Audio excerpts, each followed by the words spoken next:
예수님이 무에서 유를 창조하신 아무것도 없는 것 가운데서 있게 하시는 하나님의 아들이시죠. 전능하신 창조주 하나님의 아들이십니다. 그래서 우리 하나님은 없는 것을 있는 것 같이 부르시고 또 무에서 유를 창조하시고 또 세를 지어 창조하시는 여호와 하나님이시죠.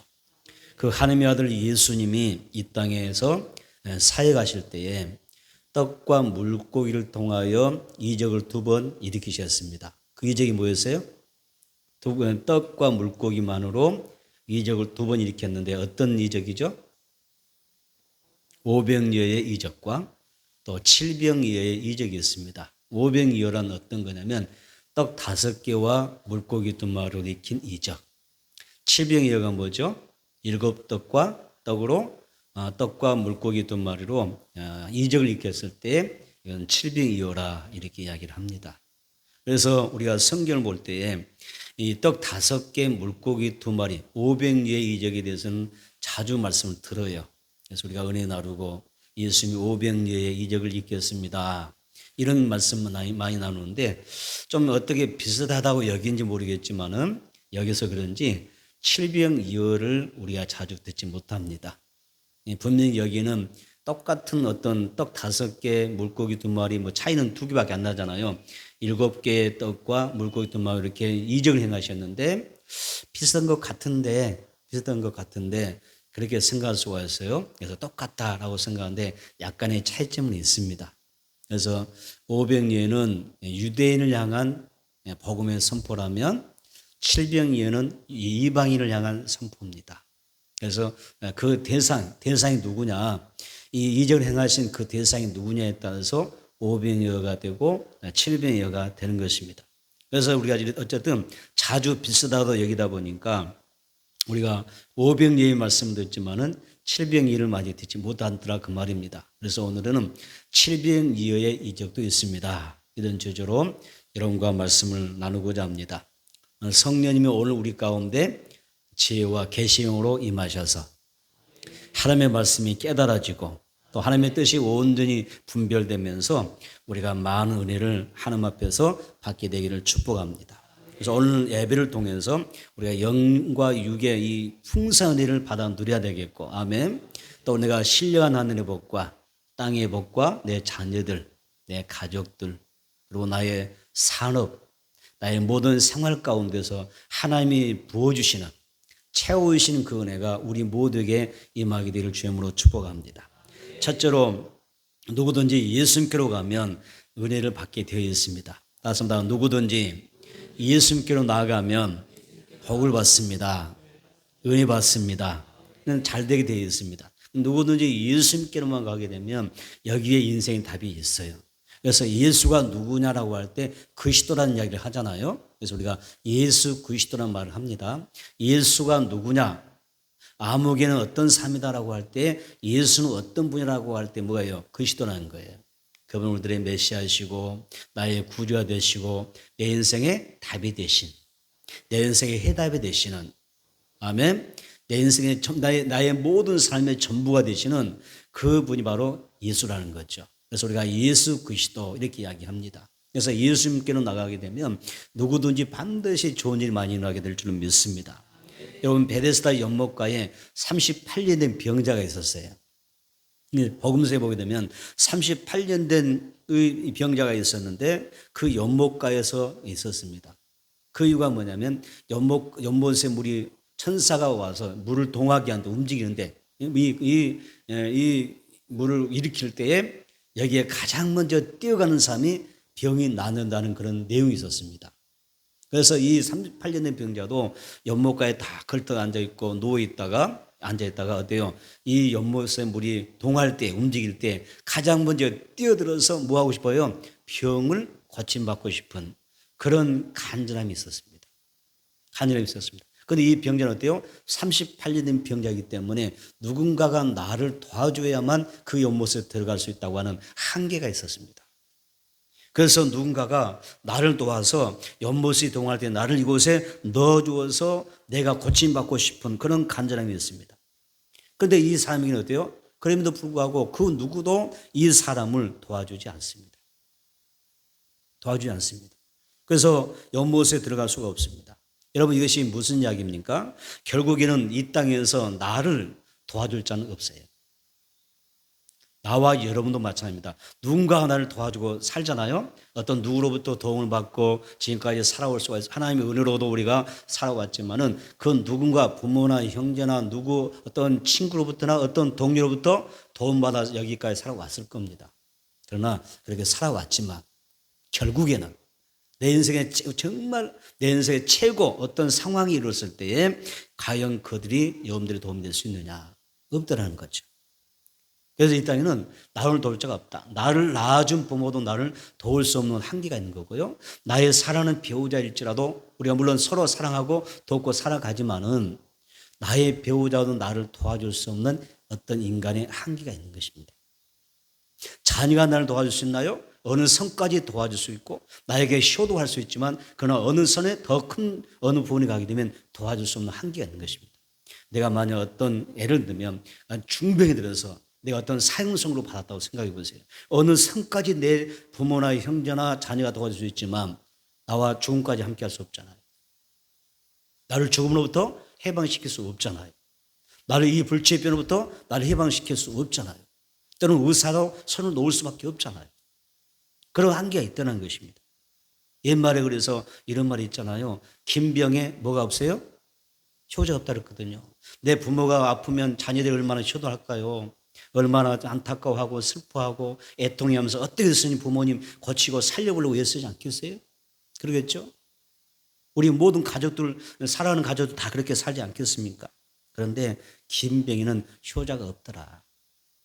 질병이 우리 몸에 아픔을 주는 것에 멈추지 않더라는 것입니다. 그리고 그 질병이 인간관계 속에 파고들어서 말할 수 없는 가족 가운데도 또 우리가 어때요? 다른 고통을 안겨주더라는 것입니다. 누군가가 오랜 질병으로 긴 투병성을 하면 사랑하는 사람도 그 곁에 오랫동안 머물러 있기가 어렵습니다. 사랑하는 부모님 양로원에 보내겠죠? 그렇게 케어하겠죠? 자녀라도 그렇지 않겠습니까? 형제라도 마찬가지 않겠습니까? 긴 투병생활에서는 다 손을 들 수밖에 없는 것입니다. 왜? 삶의 현실이 그렇기 때문에 그들도 삶이 있기 때문에 살아야 되기 때문에 더 이상 마음이 있지만은 마음이 굴뚝 같을지라도 더 이상 도와줄 수 없는 그런 상황이 오더라는 것입니다. 그것이 우리 인생이라는 것입니다. 그래서 다윗이 시편 38편 11절에서 이렇게 합니다. 시편 38편 11절에서 이런 고백을 한 적이 있습니다. 내가 사랑하는 자와 내 친구들이 내 상처를 멀리하고 나의 질병과 나의 고난을 멀리하고 내 친척들도 멀리 섰나이다라는 고백이 있습니다. 여러분 이것이 인간관계입니다. 이것이 가족관계입니다. 그리고 인생의 결정적인 고백이 되는 것입니다. 사람이 중병에 들면 누군가의 도움이 필요하고 돌봄이 필요하고요. 또 돌봐주는 것입니다. 그러나 질병이 고통이 깊어지게 되면 모두가 멀어지게 됩니다. 그리고 혼자 덩그러니 병상에 누워서 여러분 어때요? 그렇게 애롭게 고독하게 살아가는 고통이 있다는 것입니다. 다윗은 그 사실을 몸소 경험했습니다. 그래서 내 사랑하는 자와 내 친구들이 내 상처를 멀리하고 내 친척들도 멀리 섰나이다라고 고백했던 것입니다. 아무도 나를 근본적으로 도와줄 수 없구나. 아무도 나를 근본적으로 내 인생을 도와줄 수 없구나. 아무도 나를 하나님 앞에 서고 싶지만 내가 하나님을 온전히 믿고 참된 그 구원의 길을 가고 싶지만은 누군가가 나를 도와줬으면 좋겠는데 끝까지 나를 도와주지 못하더라는 것입니다. 함께 서지 못하더라. 그래서 성경 이야기 이렇게 이야기하죠. 그런 인생의 고난이 오기 전에 너 인생에 어떤 공고한 날이 오기 전에 또 어떤 질병의 날이 오기 전에 어떻게 해요? 아무도 나를 도와주지 않는다라고 말하기 전에 고통의 그 순간이 이르기 전에 너는 창조주 하나님을 기억하라. 너를 도울 수 있는 유일하게 너를 도와줄 수 있는 여호와 하나님을 바라보라고 이야기합니다. 하나님은 내 인생의 생사화복의 주권자인 줄로 믿습니다. 하나님이 없는 돕는 거예요. 아무도 도와줄 수가 없어요. 그 누구도 도와줄 수가 없어요. 가족도 도와줄 수가 없어요. 그런데 하나님만이 여러분들을 도와줄 수가 있어요. 그 베데스다 연못에 이 38년 된 병자가 그랬습니다. 그 누구도 자신을 도와주지 않는다고 하는 절망과 고통에 살았어요. 어쩌면 성경에 다 나와 있지 않지만은 그 전에 많이 도와주려고 노력했을지도 몰라요. 가족들이 얼마나 챙기면서 그래 어때서든지 이 아들을 살려내기 위해서 고치기 위해서 그러죠. 뭐 누군가가 나에게 도움 줘서 그렇게 했겠지만 긴 병에 효자 없다고 오랜 세월 동안 38년이라고 하는 이 병자로 살아갈 때에 어때요? 아무도 도와주지 못하더라는 것입니다. 어느 날 고독하고 절망 속에 살아가는 이 병자를 예수님이 찾아오셨습니다. 여러분 예수님이 왜 병자를 찾아오셨을까요? 수많은 병자가 이곳에 있었는데 특별히 한 사람에게 38년 된 병자를 예수님이 만나러 오셨거든요. 왜 오셨을까요? 그를 예수님이 만나주시고 그를 구원해 주시고 그를 치료해 주시고 그에게 참 자유를 주려고 오신 줄로 믿습니다. 여러분 예수님은 이 병자를 도와서 새로운 인생을 살 수 있도록 도와주시기 위해서 오신 줄로 믿습니다. 그런데 예수님이요 이렇게 이런 마음을 가지고 오셨는데 예수님이 이 38년 된 병자를 어떻게 하셨나요? 38년 병자에게 찾아오셔서 어떻게 행동하셨어요? 병자를 끌어안아서 연못에 동화할 때 내가 가장 먼저 내가 너를 안아다가 그 연못에 빠져 줄게. 너를 넣어서 고침받게 해줄게. 이렇게 말씀하셨나요? 그러지 않습니다. 우리 이 부분에서 정말 우리가 주목해야 됩니다. 왜냐하면 우리에게도 똑같이 어느 부분은 일정하게 똑같은 방법으로 하나님께서 내게 적용하시기 때문에 그렇습니다. 예수님은 병자를 친히 옮겨주지 않습니다. 어떻게 하셨어요? 다만 말씀으로만 하십니다. 말씀만 하십니다. 그러면서 뭐라고 하시죠? 일어나 내 자리를 들고 걸어가라. 이렇게 말씀하시죠. 우리는 가끔 내 가족 하나님 구원해야 되는데 하나님 역사해 주세요. 직접 하나님 좀 어떻게 구원해 주세요. 내가 전도 못하겠으니까 하나님 어떻게 역사해서 마음을 막 통해서 움직여서 교훈하기 위해서 그럴 때 있지 않겠어요? 그런데 성경 뭐라고 이야기하죠? 하나님의 세상이처럼 사랑하사 독생자를 주셨으니 이는 예수를 믿는 자마다 멸망하지 않고 영생얻게 하려 하심이라 라고 말씀하셨는데 다 이렇게 말씀해 놓으시고 뭐라 하시죠? 우리에게 행동하라 하시죠. 뭐라 하십니까? 주 예수 믿으라. 일어나 걸으라. 너가 예수님께 나와라. 너가 마음을 오픈하고 예수 마음의 구주를 영접해라. 그리하면 내가 내게 구원을 줄게. 이렇게 말씀하시죠. 그러니까 주님은 직접 나를 어떻게 끌어다가 물론 아주 강권적인 어떤 역사와 개입 속에서 그렇게 움직이는 사람도 있어요. 누구처럼? 사도 바울처럼. 다섯의 속도상 예수님이 직접 찾아오셔서 그렇게 직접 만나시고 직접 녹화하는 사람도 있지만은 터치하는 사람도 있지만은 그러나 다 그렇진 않더라는 거죠. 일반적으로 보통은 어때요? 우리에게 말씀하고 직접 우리에게 요청하는 겁니다. 너는 네가 스스로 너 발로 내게 찾아와야 돼. 너가 스스로 예수 믿어야 돼. 네가 스스로 교회에 나와야 돼. 너 스스로 예수 믿어야 돼. 너가 예수님 앞에 스스로 기도하게 되면 하나님 어떻게 하시죠? 내가 너에게 참된 생명의 길로 인도해 줄게. 이렇게 말씀하십니다. 여러분 성경은 믿음으로 행동하라 말씀하시죠. 내 스스로 자리를 털고 일어나서 믿음으로 걸어가라. 그러면 너의 그 걸음 가운데 내가 역사하리라. 이렇게 말씀하시죠. 하나님께서 이스라엘에게 은혜 주셨어요. 많은 주셨잖아요. 은혜 주셨는데 제일 먼저 주셨던 애가 애굽에서 10가지 재앙을 통해서 출애굽시켜서 이제 이끌어내셨는데 탈출시켰는데 가장 먼저 뭘 만나요? 홍해가 가로막고 있잖아요. 홍해가 가로막혔을 때 하나님이 역사하셔서 전능하신 하나님이 그냥 홍해 바다를 둘러 물벽을 세워서 길을 내시잖아요.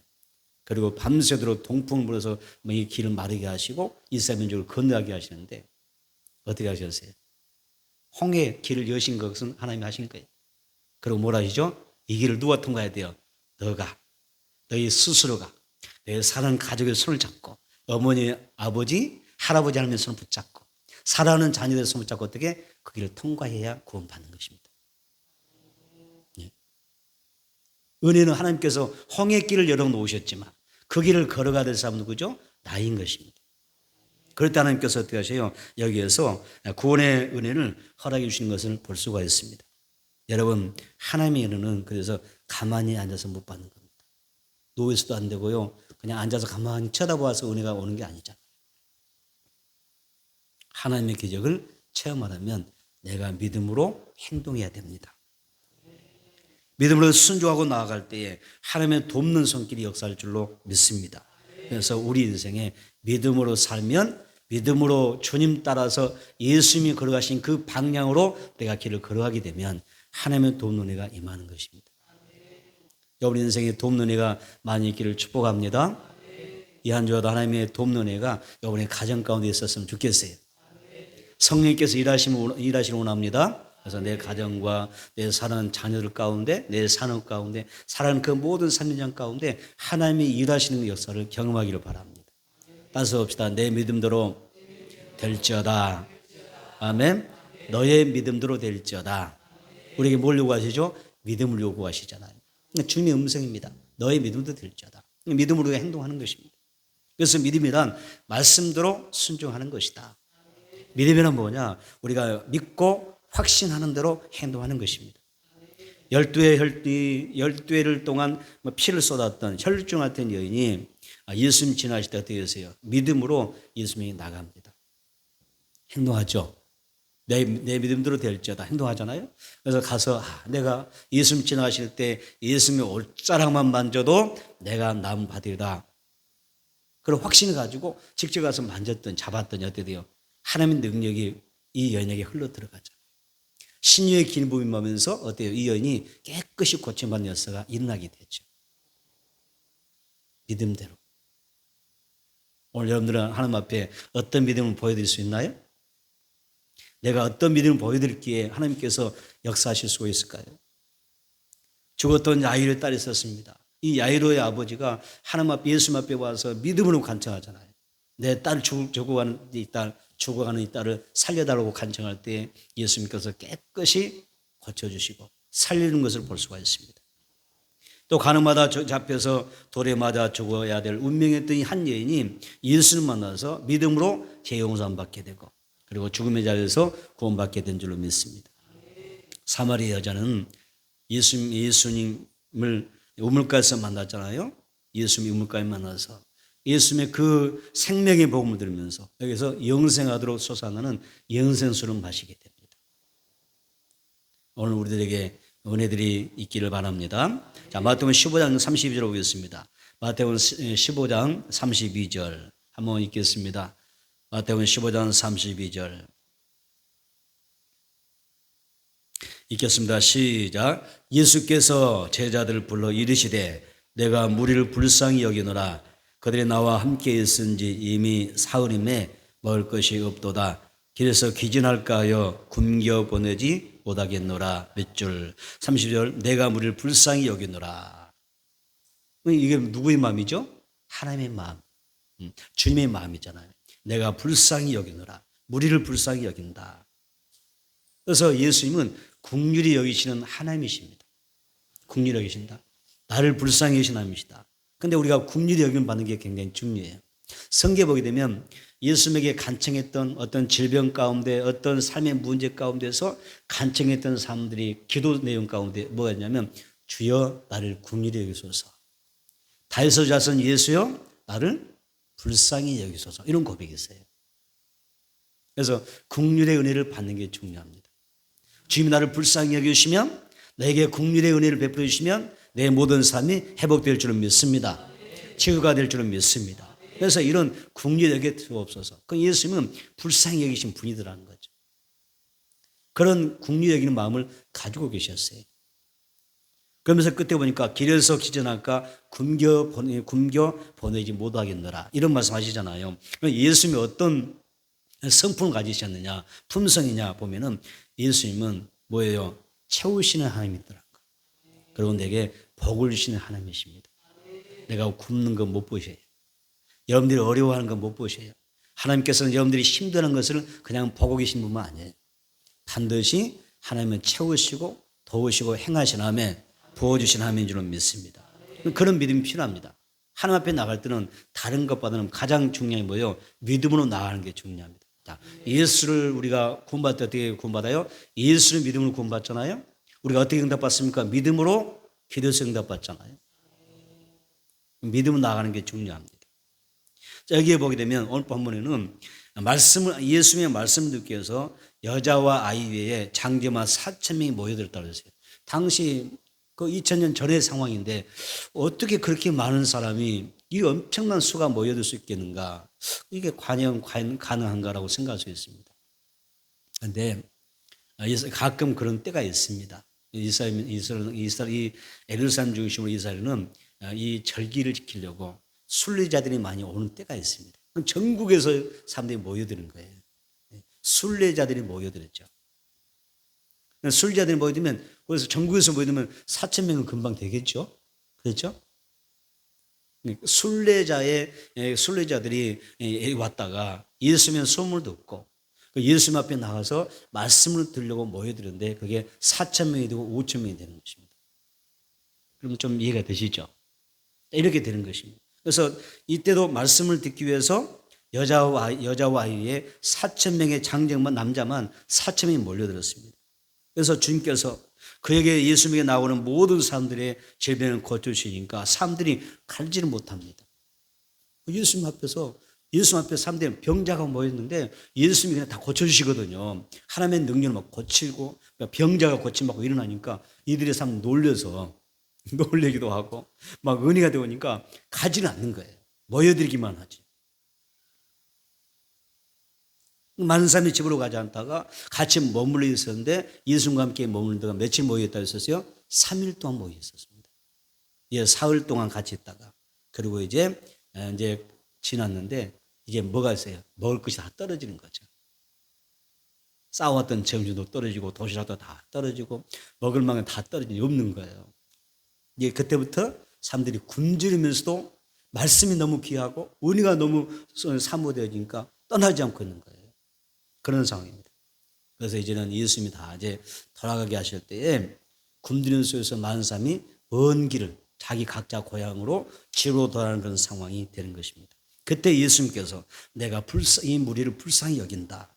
이들을 굶겨 버리지 못하겠다. 그들이 지금 배가 고픈데 길을 가다가 기진해서 쓰러질까 기진할까 이게 염려스럽다. 이렇게 이야기하면서 하셨던 그 역사가 뭐냐. 그것이 칠병예의 은혜였던 것입니다. 예수님께서 제자들에게 7개의 떡과 생선 2마리를 축사하시고 나눠주실 때에 아이와 여자를 제외한 4,000명이 먹고도 남는 역사가 일어나게 됐죠. 예수님은 자기를 찾는 사람들에게 절대 그냥 돌려버리지 않습니다. 오늘 여러분도 그냥 돌려버리지 않을 줄 믿습니다. 뭔가 하나의 인생의 답을 얻고 돌아가게 될 줄은 믿습니다. 그 믿음이 필요하죠. 바로 그것을 우리는 하나님께서 이런 분이시니까 예수님은 절대로 나를 예민하거나 그냥 돌려보는 게 아니기 때문에 필요에 따라서 때에 따라서 성경 보니까 예수님이 먹을 것도 주셨고요. 입을 것도 주시고요. 또 잠잘 것도 주시지 않습니까? 오늘 우리에게 중요한 질문이었습니다. 나에게 필요한 것이 무엇일까요? 어떤 사람은 건강이 필요하죠. 하나님 내게 건강의 복 주셨으면 좋겠습니다. 어떤 사람은 삶의 어떤 문제를 통해서 이 문제가 잘 해결되었으면 좋겠습니다. 어떤 사람 물질로 어려움이 있다면 하나님께서 나에게 어떤 경제적인 문제에 대하여 직장에 대하여 축복해 주옵소서. 내 마음이 지금 불안하고 아니면 애롭고 고독합니다. 내 마음 평안을 주세요.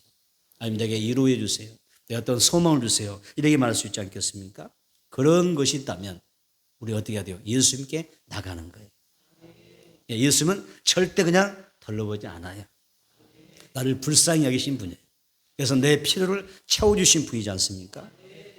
오늘 주님 앞에 나와서 간절한 마음으로 사모하고 믿음으로 구하게 되면 그 문제가 여러분의 필요한 것들이 풍성하게 채워지는 자리가 될 줄 믿습니다. 마태복음 15장 37절 보겠습니다. 마태복음 15장 37절 한번 보겠습니다. 시작. 다 배불리 먹고 남은 조각을 7 강주리에 차게 거두었으며. 아멘. 자, 예수님이 누구라고 했어요? 우리가 똑같은 인간입니까? 아닙니다.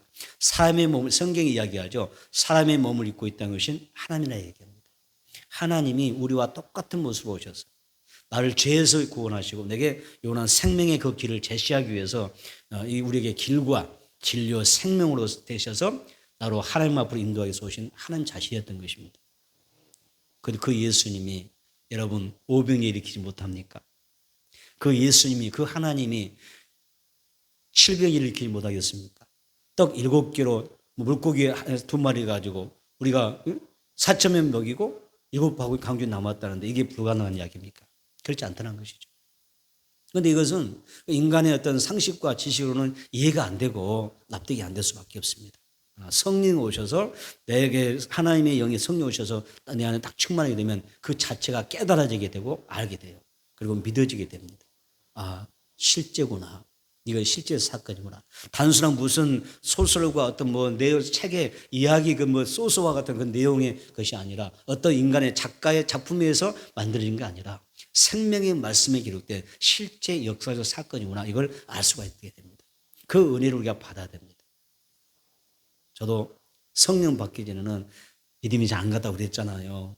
하나님의 말씀 보면서 이 말씀 진짜 내가 모태 신앙이기 때문에 믿긴 믿어야 되겠지만 완전하게 믿지는 못했거든요.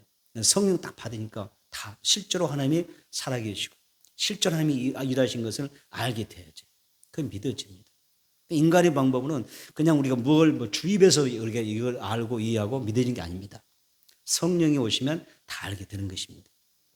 그래서 우리에게 어떤 은혜가 임해야 돼요? 하나님의 그 국민에 계신 은혜를 통해서 하나님의 역사가 깨달아질 수 있도록 성령께서 내게 임하시는 게 중요합니다. 그래서 성령 받으라. 그래서 성령 충만하라. 이렇게 여러분들에게 권면하는 것입니다. 예수님이 이 떡 7개와 생선 2마리 축복하니까 그리고 축복한 다음에 이것을 나눠주니까 어때요? 다 배불리 먹잖아요. 이게 7강질이 먹고도 남는 역사에 나지 않습니까? 우리가 어떤 상황이 있든지 예수를 만나게 되면 내 삶의 모든 것이 잘 될 줄로 확실하게 믿게 되기를 주의 이름으로 축복합니다. 그래서 우리가 예수님을 사모하면 정말 간절히 기도하면요 내 삶의 변화가 오는 것입니다. 여러분 그런 은혜 받았으면 좋겠어요. 막연하게 예수 믿는 게 아니라 여러분들이 진짜 확신 속에서 예수 믿었으면 좋겠어요. 그리고 우리가 막연한 어떤 생각 속에 예수 믿는 거 아니라 하나님 믿는 게 아니라 실제로 그 살아계신 하나님을 만나서 그 믿음 가지고 살아가는 그런 주인공이 되면 얼마나 좋을까요? 저와 여러분이 신앙의 길을 걸어갈 때 좌우로 치우치지 않고 오직 앞만 바라보고 예수님께 곧장 나갈 수 있는 그 은혜가 저와 여러분들에게 있어지기를 주의 이름으로 축복합니다. 두 번째는 어느 때 기적이 나느냐. 여러분 어느 때 이런 칠병제의 기적 같은 것이 나타날 수 있을 것 같아요? 어떻게 그렇게 가능하지? 어떻게 예수님 하셨길래 이런 기적이 나지? 두 번째, 감사할 때 기적이 일어나는 것입니다. 예수님의 제자들에게 물으셨습니다. 마태복음 15장 33절 34절입니다. 시작. 제자들이 이르되 광야에서 우리가 어디서 이런 무리가 배부를 만큼 떡을 얻으리까? 예수께서 이르시되 너에게 떡이 몇 개나 있느냐? 이르되 7개와 작은 생선 2마리가 있나이다 하거늘 그랬습니다. 예수는 4,000명이 넘는 그런 사람들 앞에 모아놓고서 제자들에게 질문하셨어요. 뭐라 하셨어요? 너에게 떡 몇 개가 있느냐? 이렇게 질문하십니다. 예수님의 이 질문. 아니 여자와 아이는 다 숫자 뺐잖아요. 그리고 여자아이는 다 빼버리고 남자만 몇 명? 4,000명인데 4,000명을 앞에 다 여기 있는데 그 자리에서 너에게 떡이 몇 개나 있느냐? 이렇게 물으셨을 때 이해가 됩니까? 일단 믿음 접어놓고 일단 믿음을 접어놓고 인간적으로 이게 납득이 돼요? 아니 좀 우리 몇 살 앉혀놓고 했다면 좀 이해가 돼. 콩알 좀 나누면 돼. 콩도 반쪽 나누면 돼. 그런데 장점한 4,000명이네. 이 엄청난 4,000명 앞에서 이게 예수님이 너에게 떡이 몇 개냐 물으셨다고 할 때 이게 소위 정상적인 생각을 가진 사람들 아니면 세상적인 어떤 지식으로 이 숫자 개념을 가진 사람들 입장에서는 예수님의 이 질문 자체가 너무 터무니없다고 생각이 돼요. 이런 질문이 어떻게 가능할까요? 그렇지 않겠어요? 더구나 그런데 여러분 얘기했습니다. 인간적인 지식과 어떤 경험, 이 세상적으로는 이해가 안 되고 납득이 안 되지만은요, 영적 세계를 아는 사람들, 하나님을 아는 사람은요, 하나님의 능력을 아는 사람은 어때요? 믿음의 눈을 가진 사람은 예수님의 이 질문이 너무 자연스럽고 당연하게 자연스럽게 받아들여야 된다는 얘기예요. 믿음으로는 이거 우리가 납득이 안 되는 거예요.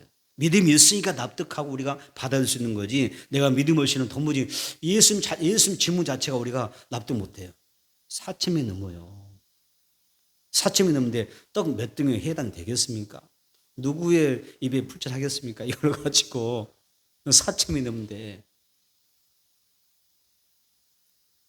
제자들이 여기에 대해서 아무런 반문하지 않잖아요.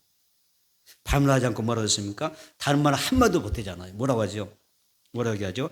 우리에게 7개의 떡 7개와 작은 생선 2마리, 2마리 있다고 이렇게 이야기합니다. 여러분, 떡 7개와 생선 2마리로 4,000명을 먹을 수 있다? 불가능한 이야기입니다. 그러나 하나님의 능력 안에서, 하나님의 세계 안에서는, 믿음 안에서는 되어지는 사건이었다는 것입니다. 예수님이 질병이적을 일으켰습니다. 어떻게 하셨습니까? 마태복음 15장 35절 38절 봐보세요. 시작.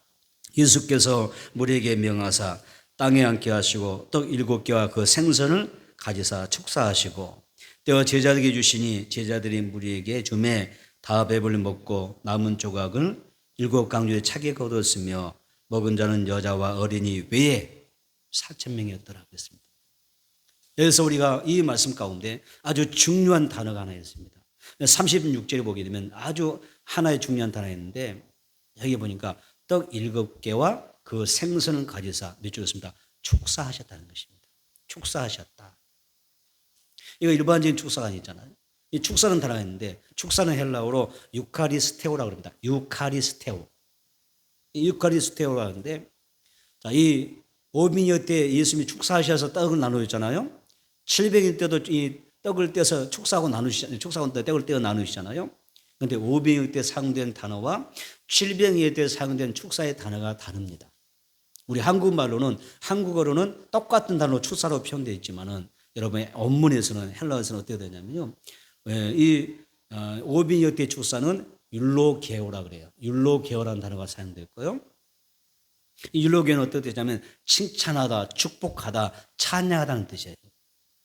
오늘 본문 7병이에서는 이 축사가 어떤 내용을 담고 있냐면은 여기에서는 유카리스테오라고 그래요. 단어가 다르죠.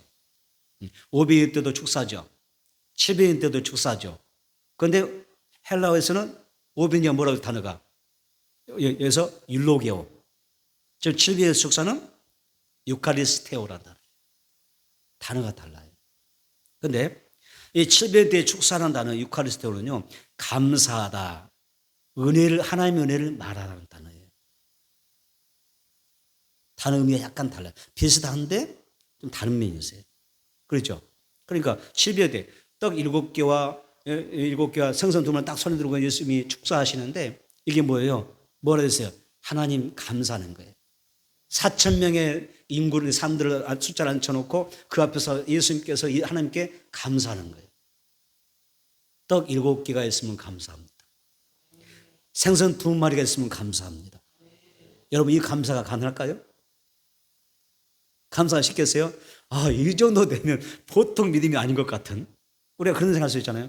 어떻게 떡 7개와 물고기 2마리를 놓고 예수님께서 4,000명 여자아이 다 빼고 4,000명의 숫자를 놓고 앞에서 감사 기도하실 수가 있지?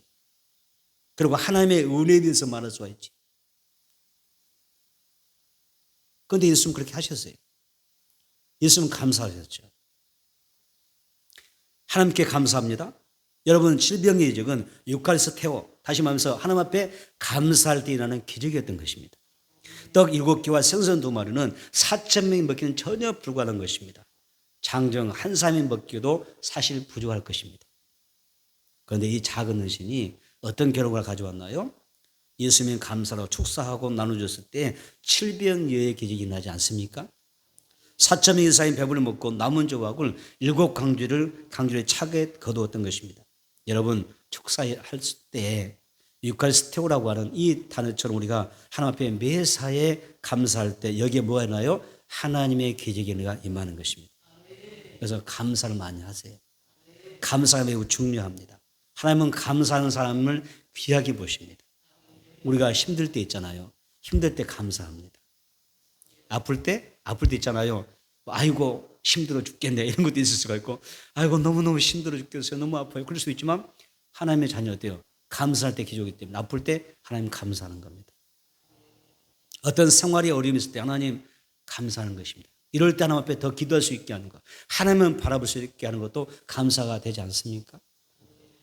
여기에서 그게 바로 축사입니다. 내 인생에 축사를 할 수 있어야 됩니다. 내 인생을 축복할 수 있어야 됩니다. 어떤 상황에도 하나님 앞에 감사할 때 하나님이 어떻게 하셔요? 여기에서 기적이 난다는 것입니다. 다음 주가 무슨 주일이죠? 추수감사주일입니다. 지난 한 해 동안 내게 주신 하나님의 은혜를 지금부터 세어보십시오. 찬송가 가사처럼 세어보십시오. 따라서 하나님이 주신 은혜가 무엇인가를 세어보자. 그리고 추수감사는 그냥 다음 주는 추수감사절이니까 그렇게 그냥 아무 생각이 나서 예배드리는 게 아니라 한 해 동안 베푸신 그 은혜가 무엇인가를 다 세어보는 거예요. 아니면 어떤 경우에는 막 노트에 적어보기도 하죠. 하나님 이래서 감사합니다. 주님 이것도 감사하고요. 저것도 감사하고요. 적어보는 거예요. 그럼 추수감사절이 얼마나 내 마음속에 감사로 충만하겠어요? 수를 하나님 앞에 받은 은혜를 세어보는 사람은 세어보면서 감사하면 추수감사절 진짜 추수감사절에 은혜가 임하는 것이고 그런데 아무 생각 없이 그냥 추수감사절 예배드리면 물론 감사하지만 내 안에 그 큰 깊은 감사는 나오지 않겠죠. 그래서 감사를 세워봅니다. 그리고 앞으로도 내게 하나님이 도와주실 그 은혜, 내게 베푸실 그 은혜를 생각하면서 기대하면서 사모하면서 우리가 감사 예배를 드리는데 그게 추수감사 절기가 되어야 될 줄 믿습니다. 지금부터 감사일을 한번 찾아보세요. 여러분 한 주간 동안 찾아보세요. 하나님 앞에 감사를 찾아보세요. 그리고 우리가 정성으로 추수감사 준비 잘 하셔서 드리는 시간이 되기를 바랍니다. 오병이어에는 어린 소년의 헌신이 있었고요. 이 칠병이어에도 이름은 누군지 모르지만 무명자의 헌신이 있었습니다. 그런데 이들의 헌신이 결코 큰 것이 사실은 아니었잖아요. 한 사람의 도시락 정도, 한 사람이 먹고 남을 정도의 먹고 끝날 정도의 작은 헌신이었던 것입니다. 그런데 여러분 그 작은 헌신이었지만 주님의 손에 감사를 올려드렸을 때 얼마나 놀라운 은혜를 경험합니까? 수많은 사람이 여러분 배불리 먹을 수가 있었고요. 자신 역시 배부를 수가 있었습니다. 성경에 먼저 드림으로 갚으시는 받는 그런 자가 되라고 말씀하고 있죠. 그러면 나의 수고와 헌신이 예수님의 손에 올려드려지는 것이 중요합니다. 나의 헌신이 주님의 손에 드려지면 여기에 놀라운 은혜와 축복이 하나님께서 부어주신 애가 있을 줄 믿습니다. 그래서 우리의 시간과 날들과 건강과 지혜 나에게 하나님 앞에 정말 하나님의 손에 올려드리는 감사를 올려드리는 그런 삶을 사는 것이 중요하다. 그러면 우리에게 풍성한 은혜가 임하게 될 줄 믿습니다. 주님께서 역사하시고 하나님께서 영광 받아주시고 그런 은혜가 있기 위해서 항상 먼저 감사하는 그런 신앙생활을 하셔야 됩니다. 세 번째는 다 제자들이 떡을 나눠 주셨다. 제자들에게 떡을 나눠 주었다. 이게 중요합니다. 자, 이 칠병의 기적 가운데는 제자들로 하여금 떡을 나눠주게 하는 것입니다. 요한복음 6장 35절 볼까요? 요한복음 6장 35절 보겠습니다. 요한복음 6장 35절. 요한복음 6장 35절 시작. 예수께서 이르시되 나는 생명의 떡이니 내게 오는 자는 결코 줄이지 아니할 터이요 나를 믿는 자는 영원히 목마르지 아니하리라. 믿으세요. 나는 생명의 떡이다 말씀하셨어요. 그러니까 오병이어와 칠병이어는 인간적 육신적으로는 분명히 떡을 나눠주는 이적이었지만 영적으로는 하나님께 예수님께서 뭘 암시하고 무엇을 우리에게 메시지를 주기 위해서 하신 거예요? 내가 바로 그 생명의 떡이라고 하는 거예요. 단순히 육신의 떡을 4,000명에게 5,000명에 나눠준 게 목적이 아니라 내가 바로 생명의 떡이다. 그래서 누구든지 생명의 떡인 나를 믿으면 나를 영접하면 내가 영생하리라. 영원히 줄이지 않는 영생의 복을 말씀하고 있는 그런 의미였던 것입니다. 예수님은 우리가 영생을 얻도록 하나님께서 준비하신 생명의 떡이셨습니다.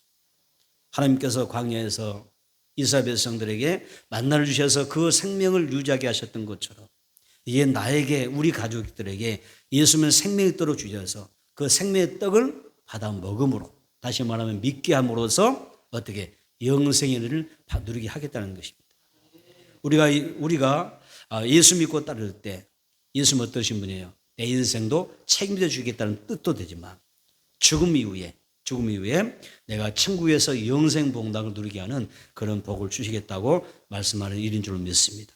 우리가 후회 없는 인생의 참만족을 누리며 살아가려면 그래서 예수님을 잘 믿어야 됩니다. 예수님을 잘 믿어낼 수 있는 그 은혜가 있게 되기를 축복합니다. 요한복음 6장입니다. 6장 26절 27절 한번 다시 해볼까요? 요한복음 6장 26절 27절 시작. 예수께서 대답하여 이르시되 내가 진실로 너에게 노니 너희가 나를 찾는 것은 표적을 본 까닭이 아니요 떡을 먹고 배부른 까닭이로다. 썩을 양식을 위하여 일하지 말고 영생하도록 있는 양식을 위하여 하라. 이 양식은 인자가 너에게 주리니 인자는 아버지 하나님께서 인치신 자니라. 여기서 보니까 중요한 27절 보니까 뭐라 하셨어요? 썩을 양식을 위하여 일하지 말고 뭐하도록? 영원히 사는 영생하도록 하는 그 양식을 위하여 살라. 이렇게 말씀하십니다. 많은 사람이 500여나 700의 이적을 경험했을 때 예수님을 쫓아갔습니다. 그렇잖아요. 당시 얼마나 먹을 것이 풍족했겠어요? 2000년 전의 역사잖아요. 2000년 전의 일들이잖아요. 그때 먹을 게 얼마나 있을까요?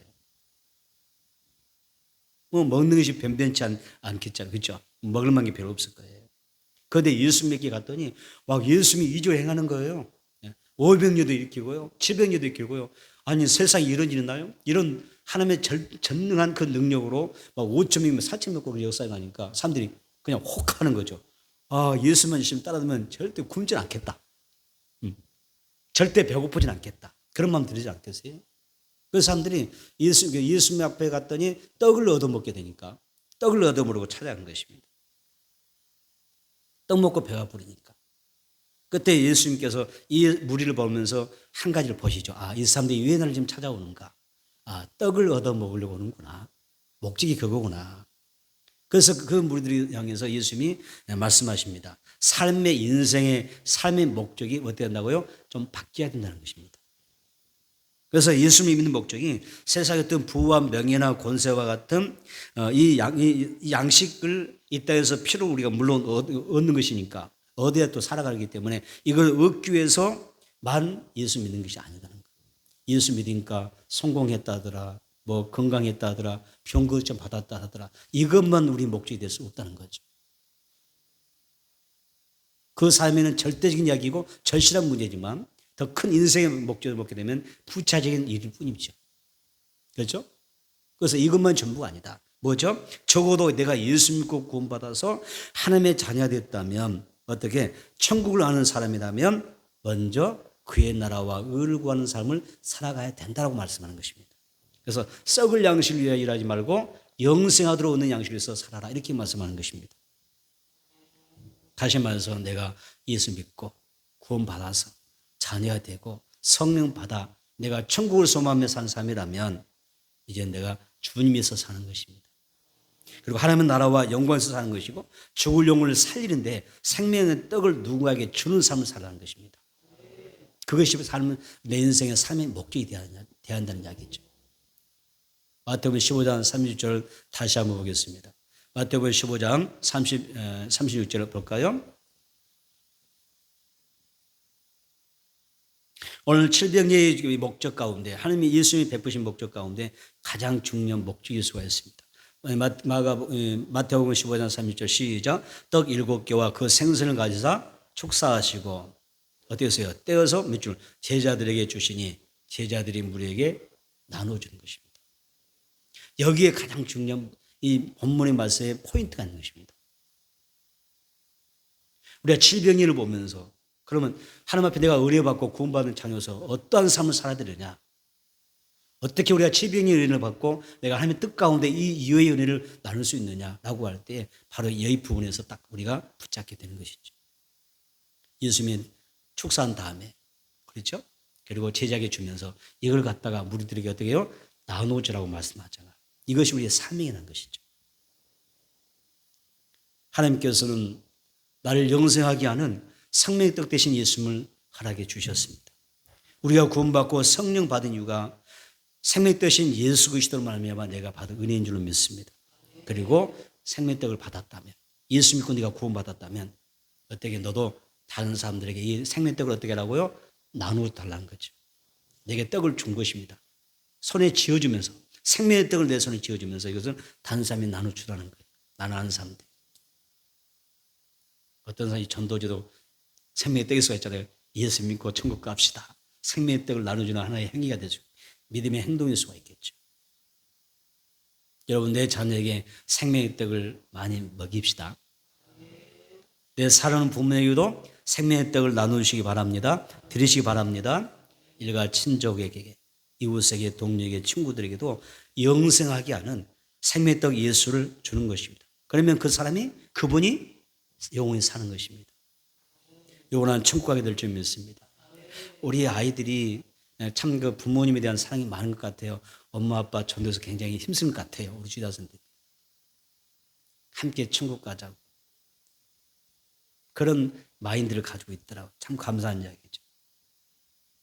여러분, 제자들이 떡을 우리에게 나눠 주었듯이 우리 또한 모든 사람에게 예수님을 열심히 전하는 그런 은혜가 있게 되기를 축복합니다. 어빈의 이적은 예수님께서 누구에게, 대상이 누구라 해주세요? 이스라엘 민족을 향한 구원을 선포하는 사건이라면, 칠병예언은 뭐라고 그러세요? 이방인을 위한 구원의 복음을 선포하는 이런 중요한 생명의 메시지였던 것입니다. 성경은 그래서 예수님이 유대인이나 이방이나 모두가 풍성히 받아먹고 남을 수 있는 생명의 떡이라고 하는 것을 이야기하는 것입니다. 그래서 온 천하가 예수 믿고 영생하게 하는 복음이었던 것입니다. 여러분, 하나님이 허락하신 생명의 떡 예수를 정말 사랑하는 사람이 여러분 곁에 있다면, 정말 여러분이 사랑하는 사람이 있다면, 정말 여러분이 아끼는 사람이 있다면 그분에게 생명의 떡 예수를 나누어 주십시오. 그러면 그가 예수님을 통해서 영생과 참 만족을 얻게 될 줄 믿습니다. 말씀을 정리하겠습니다. 아직 우리 주변에는 예수를 모르는 분이 너무 많은 것 같아요. 그분 예수가 생명의 떡인데 그 생명의 떡으로 말미암아 여러분의 가정에도 또 여러분 아는 사람들에게도 놀라운 생명의 은혜를 누리게 된 역사가 있게 되기를 축복합니다. 칠병이어 이적은 모든 사람이 예수 믿고 구원 받아야 된다고 하는 사실을 전하는 메시지입니다. 누군지 예수 믿으면 구원 받습니다. 영생 얻습니다. 부활하게 될 것입니다. 천국에서 예수님과 함께 영생 복락을 누리게 될 줄 믿습니다. 나를 아는 삶이 너무 귀하잖아요. 여러분, 우리가 평생 인생을 살면서 내가 인연을 맺고 사는 사람이 얼마나 될 것 같아요? 여러분이 알고 있는 사람 과연 몇 사람이 됩니까? 내가 살아가면서 인연을 맺고 있는 사람은 너무 소중한 사람들이에요. 그리 많지 않은 작은 사람들입니다. 그 사람들에게 여러분 예수 전하고 사는 게 최고의 은혜고 복인 줄로 믿습니다. 성경이 이야기하죠. 많은 삶을 옳은 대로 진리 가운데 예수님 앞으로 인도하는 사람이 하나님 앞에 가게 되면 큰 상을 받는다 하셨습니다. 하늘에서 별과 같이 빛나리라 말씀하셨습니다. 칠병의 이적의 은혜를 우리 누리면서 삽시다. 아멘. 영의 양식을 먹으면서 삽시다. 그래서 예수로 말미암아 내 영과 혼과 육이 여러분 복을 받게 되고 내 자녀들이 복을 받고, 아멘. 여러분 지금 하고 있는 일들이 있잖아요. 그 산업의 복을 받게 되고 범사가 잘 되고 형통하게 되는 그 은혜가 우리 모두에게 있어지기를 주의 이름으로 축원합니다.